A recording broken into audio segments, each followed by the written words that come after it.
Hey YouTube, have you ever had the urge to build something?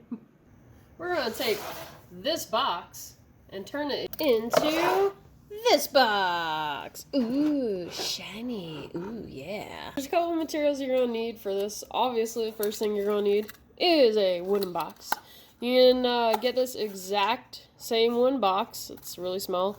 In the unfinished wood project section at Hobby Lobby for $2.49. Not bad. So the next thing you're gonna need is a design. What I did was I went on like Google Images and I found like this circuit board design and I flipped it, messed around with it, and I'm going to be using it as a stencil. If you're not good at freehanding stuff, definitely a good trick to do is make a stencil. Next thing you're going to want is a sanding block or sponge. What are these called? Is this a sanding block? Oh, shit. Sanding sponge. You can get these at any hardware store. For this project, I'm using like a fine grit sanding sponge. It doesn't have to be. You just want to basically roughen up the surface so that you can paint on it. Next couple items you're going to need are some paintbrushes.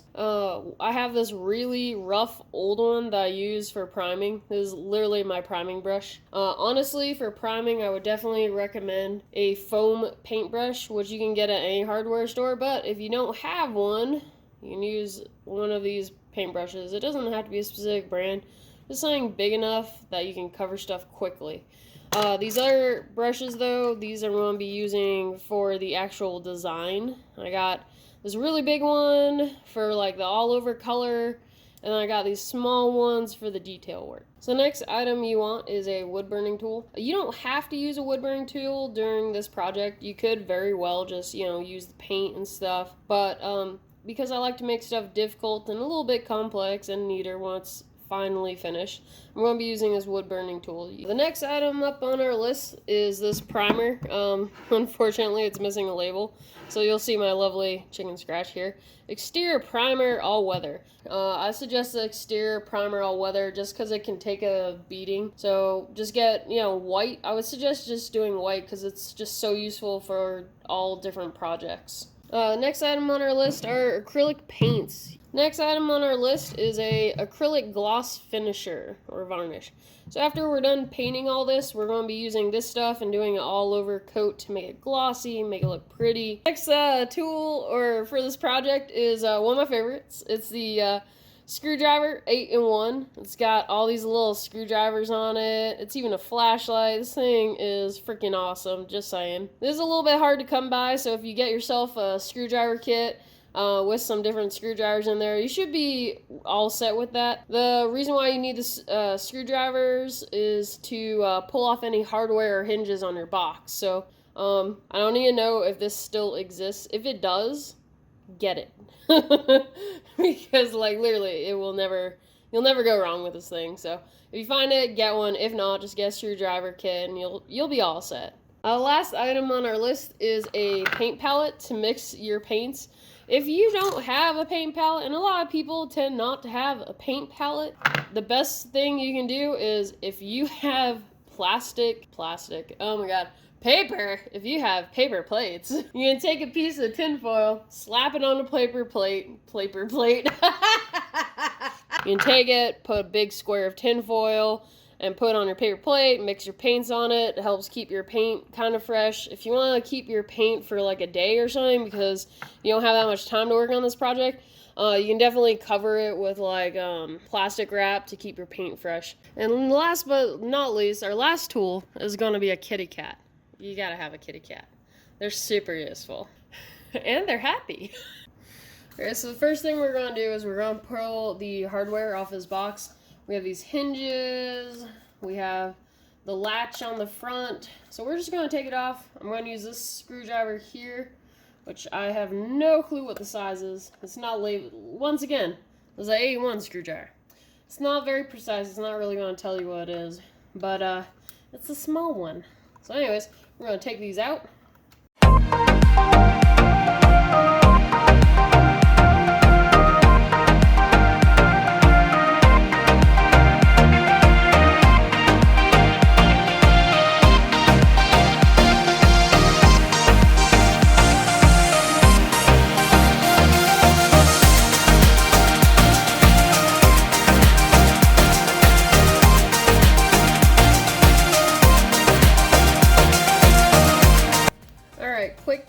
when you get all your hardware out, just find something to, hold it in.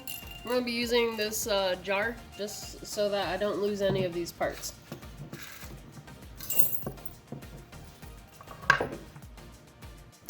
So next thing we're going to do is we're going to sand this down, and we're just going to sand it to roughen up the surface so that the primer will stick to it. One thing you want to do is definitely wear like a mask to prevent the dust from getting in your mouth, and maybe some safety goggles so you don't get the dust in your eyes either.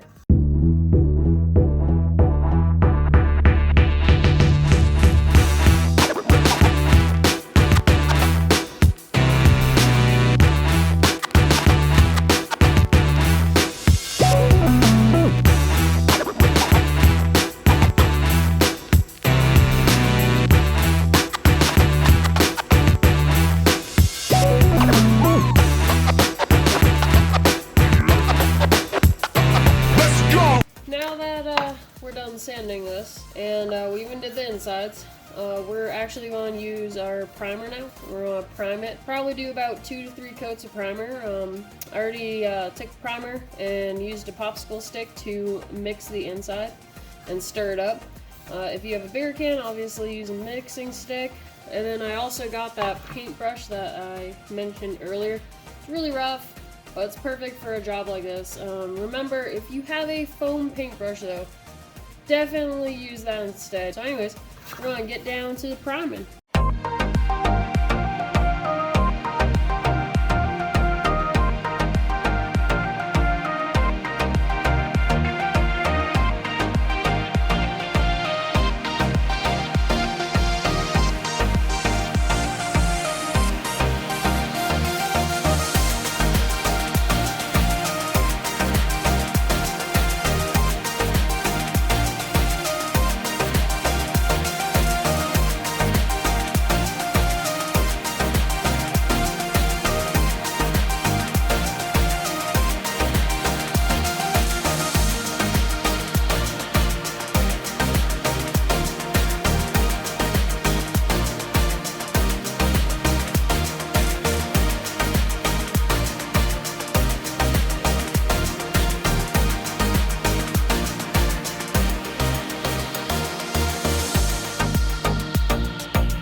Okay, so after you have primed it and you got it perfect where you want it to be, I suggest 2 to 3 coats.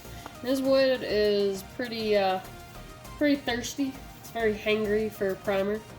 So after you do that, you want to just do a light sand. I had to make some adjustments to the stencil. This was our original stencil, and I was all like, oh, this is so cool. It's going to be great. It's going to be so cool. And then I started cutting it out with the X-Acto knife, and I was like, this sucks. I'm like, this is going to take forever and a day. So we scrapped that one, and I ended up blowing it up, getting rid of some parts, making it really huge, and then this is the new one. This is it after I cut it out with an X-Acto blade. The reason why I'm keeping this is so I can show where like the dots stay in or whatnot. So anywho, we're gonna get down to transferring the design.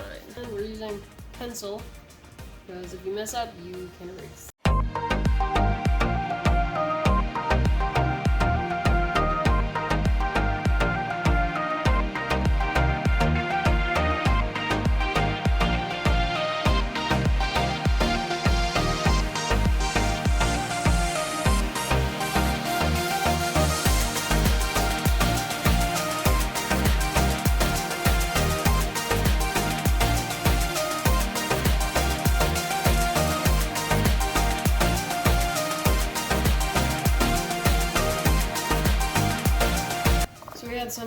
problems, mainly the biggest problem being that I forgot where the hinges were, where plastic would show. I really didn't want to have to go back and pull this design and put it here just because it would be such a pain in the butt. So what I did instead, and hopefully this will work, we'll find out. So the hinges are going to be here. This is where the initial clasp was. Instead, I'm going to cover it up with a wood burned section. And I did the same thing over here. So we'll see how it works. It could be good, it could be bad, but either way, we're going to explore together.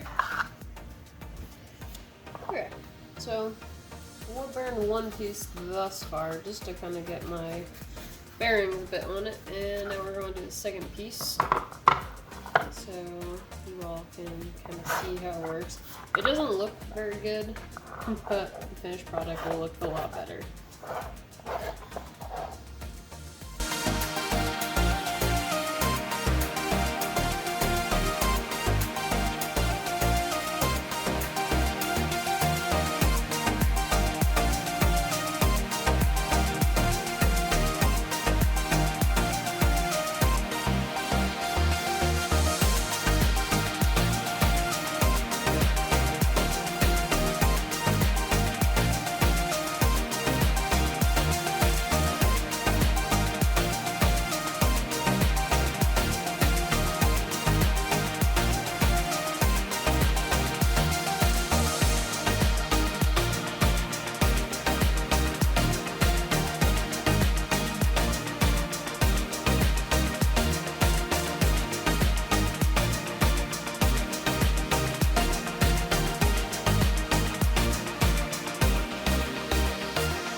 Next is going to be a little bit of sanding, and then we're going to start painting! Woohoo! Now that we're wood burned, it looks like it. It looks to be honest, but it's going to look great after. It's pretty deep in there, you can really feel it. So today we are using Lumiere. And that is Halo Blue Gold, it's pretty cool, and Lumiere Metallic Copper. Oh, gentil. We're also going to be using this yeller to make sort of like a gradient with the green. So yeah, anyhow, we're gonna get going on this. We're going to do all over color first, and we're going to go back and do this color last. Yeah, I'm going to go over here, start grabbing it over here. Ooh, look at that, pretty. So pretty.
are completely painted.